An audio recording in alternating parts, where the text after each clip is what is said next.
को हृदय से धन्यवाद देते हुए पूरे प्रदेश वासियों को महर्षि वाल्मीकि जी की इस पावन जयंती के कार्यक्रम के अवसर पर हृदय से बधाई देता हूं। भाइयों बहनों, आज शरद पूर्णिमा का पावन पर्व है। आज के दिन पर यह मान्यता है कि चंद्रमा सबसे अधिक चमकीला दिखाई देता है और धरती के सबसे नजदीक भी होता है। इसके अपने आध्यात्मिक महत्व हैं और इस धराधाम पर चांद जैसी शीतलता प्रदान करके हम सबको मर्यादा पुरुषोत्तम भगवान श्री राम की भक्ति के साथ सरोवर करने वाले त्रिकालदर्शी ऋषि महर्षि भगवान वाल्मीकि जी की पावन जयंती भी आज है। हम सब जानते हैं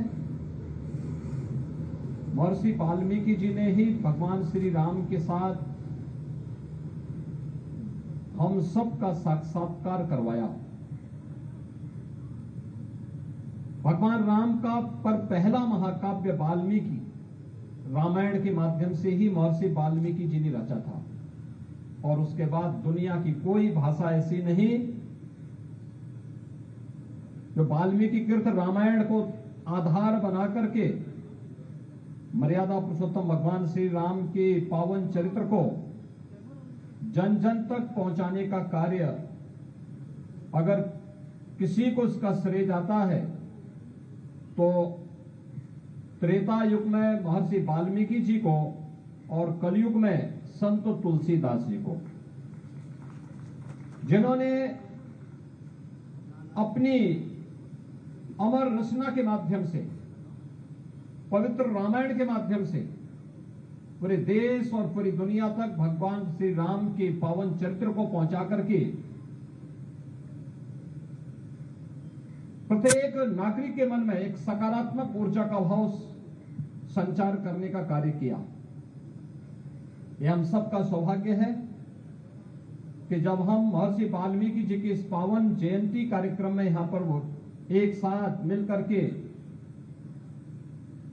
इस त्रिकालदर्शी ऋषि के प्रति अपना श्रद्धा और सम्मान का भाव व्यक्त कर रहे हैं।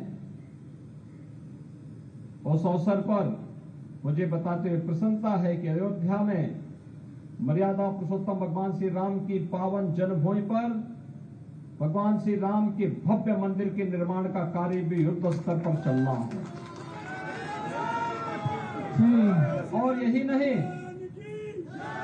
महर्षि वाल्मीकि का जो पावन धाम है, उनकी पावन साधना स्थली लालापुर चित्रकूट में कितना अच्छा संजोग है। भगवान राम ने वनवास के समय सर्वाधिक समय चित्रकूट जनपद में ही व्यतीत किया था। उसी चित्रकूट में लालापुर महर्षि वाल्मीकि जी की पावन भूमि है और उसी चित्रकूट में संत तुलसीदास जी की भी पावन जन्मभूमि राजापुर स्थित है। दोनों स्थलों को सुंदरीकरण करके उन्हें पर्यटन विकास की दिशा से अग्रसर करने की दिशा में राज्य सरकार ने अपना कार्य आगे बढ़ाया है। लालापुर में तो एकदम पहाड़ी की चोटी पर हम लोगों ने व्यवस्था की है और वहां पहाड़ी पर हर व्यक्ति जा सके, इसके लिए रोपवे के निर्माण की कार्रवाई भी युद्ध स्तर पर आगे बढ़ रही है, जिससे महर्षि वाल्मीकि के पावन चरित्र से हर श्रद्धावान भारतीय प्रेरणा और प्रकाश प्राप्त कर सके। इस दिशा से कार्यक्रम वहां पर वर्तमान में चल रहा है। मेरे सामने अभी वाल्मीकि समुदाय ने, वाल्मीकि जन्मोत्सव समिति से जुड़े हुए पदाधिकारियों ने वाल्मीकि समुदाय से जुड़ी हुई समस्या का एक प्रतिवेदन मेरे सामने प्रस्तुत किया है। हम लोगों ने प्रदेश के अंदर इस तबके के हित के लिए एक आयोग भी गठित किया है। और प्रदेश के अंदर आप देखते होंगे वाल्मीकि समुदाय से जुड़े हुए व्यक्ति को उसका चेयरमैन बना करके मैंने उनको कहा था कि भाई अपनी रिपोर्ट हमें समय समय पर आप देते रहेंगे तो फिर हम उस पर कार्रवाई भी करते रहेंगे।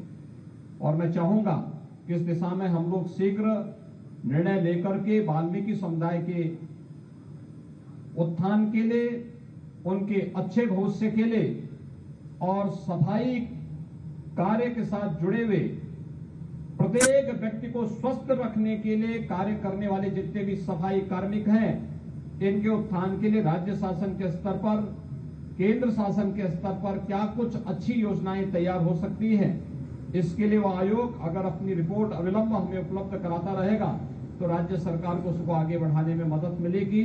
मैं एक बार फिर से आज के इस पावन पर्व के अवसर पर, महर्षि वाल्मीकि जी की इस पावन जयंती के अवसर पर पूरे प्रदेश वासियों को हृदय से बधाई देता हूं, अपनी शुभकामनाएं देता हूं। आयोजन समिति को हृदय से धन्यवाद देता हूं और विश्वास व्यक्त करता हूं हम सब महर्षि वाल्मीकि जी के इस पावन जीवन चरित्र से प्रेरणा प्राप्त करके, प्रकाश प्राप्त करके देश और समाज के लिए अपने को समर्पित करेंगे। इस विश्वास के साथ आप सबके प्रति मैं अपनी शुभकामनाएं देता हूं। धन्यवाद। जय हिंद। हमारे पास